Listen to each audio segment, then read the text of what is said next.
அஸ்ஸலாமு அலைக்கும். இது வெண்டைக்காய் எப்படி வறுக்கிறது ஏர் ஃப்ரையரில் காமிக்கிறேன். இது ஆலிவ் ஆயில் ஒரு ஸ்பூன் போதும்.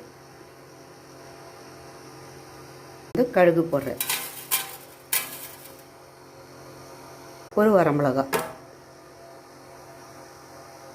இப்போ இதில் வெங்காயம், வெண்டைக்காய், கருவேப்பிலை எல்லாம் மொத்தமாக அதிலே போட்டுடலாம். தேவைக்கேற்ப உப்பு போட்டுக்கோங்க. இப்போ நல்லா கலந்து விட்டுக்கலாம்.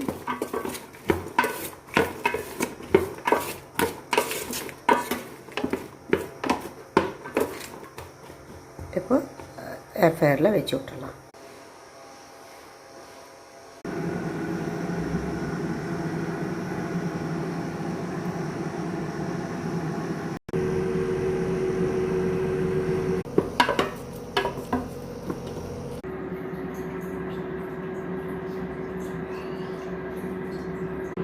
அவ்வளோதான், முடிஞ்சிடுச்சு. ஏர் ஃப்ரையரில் வெண்டைக்காய் பொரியல். ஒரே ஒரு ஸ்பூன் தான் ஆலிவ் ஆயில் போட்டிருக்கிறேன்.